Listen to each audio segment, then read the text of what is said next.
నువ్వు మనిషివేనా పశువువా? హరీష్ రావు వ్యాఖ్యలు ఏం చేసిండు అనేది మనం చూద్దాం. మన తెలంగాణ సీఎం రేవంత్ రెడ్డి గారి మీద ఏం వ్యాఖ్యలు చేసిన అనేది ఒకసారి చూద్దాం. అసలు ఏం జరిగింది ఏంలా అని చెప్పి చూద్దాం.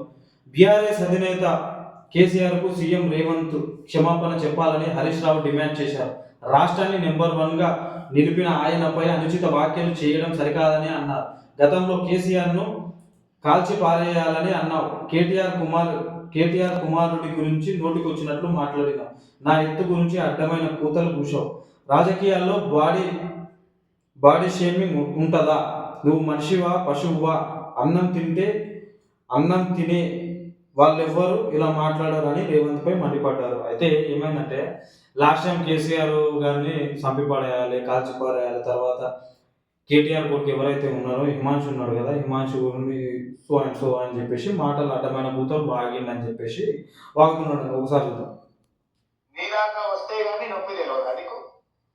నువ్వు గతంలో కేసీఆర్ గారిని పట్టుకొని కాల్చిపారేయాలని మాట్లాడినావు. ప్రగతి భవన్ ను పేల్చివేయాలని మాట్లాడినావు. ఇది నీ బూతులు నా నోట్తో నేను చెప్పలేను. ఆ బూతులు మాట్లాడితే నా నాలుక ఖరాబ్ అవుతుంది. కానీ అంత పచ్చి బూతులు మాట్లాడినావు నువ్వు.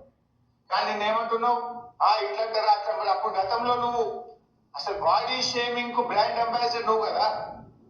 కేటీఆర్ గారి కుమారుడు మైనర్ అబ్బాయి, పాపం ఆయన చదువుకునే ఒక స్కూలుకు వెళ్ళే విద్యార్థి. ఆ బాబు నా పిల్లవాడు. సో దీని గురించి హరీష్ రావు తీవ్రంగా ఖండిస్తూ రేవంత్ రెడ్డి ఖచ్చితంగా క్షమాపణ చెప్పాలని చెప్పేసి అక్కడ రేవంత్ రెడ్డి క్షమాపణ చెప్పాడు, వీళ్ళు కూడా ఆయన చెప్పిన క్షమాపణ వీళ్ళు తీసుకోరు, ఆయన కూడా ఏం చెప్పాడు. సో ఇవన్నీ వేస్ట్. కొద్దిగా మన రాష్ట్రం ఎట్లా అభివృద్ధి చెందాలనే దాని గురించి జర ఫోకస్ చేస్తే మంచిగా ఉంటుంది. ఇప్పటికే కొద్దిగా బ్యాడ్ నేమ్ వస్తుంది, ఇరువైపు నుంచి బ్యాడ్ నేమ్ వస్తుంది, ఇంకో మూడో పార్టీ రాకముందుకే. సో మన రాష్ట్రాన్ని డెవలప్మెంట్ చేసే మార్గంలో ఉండాలని మేము కోరుకుంటున్నాం.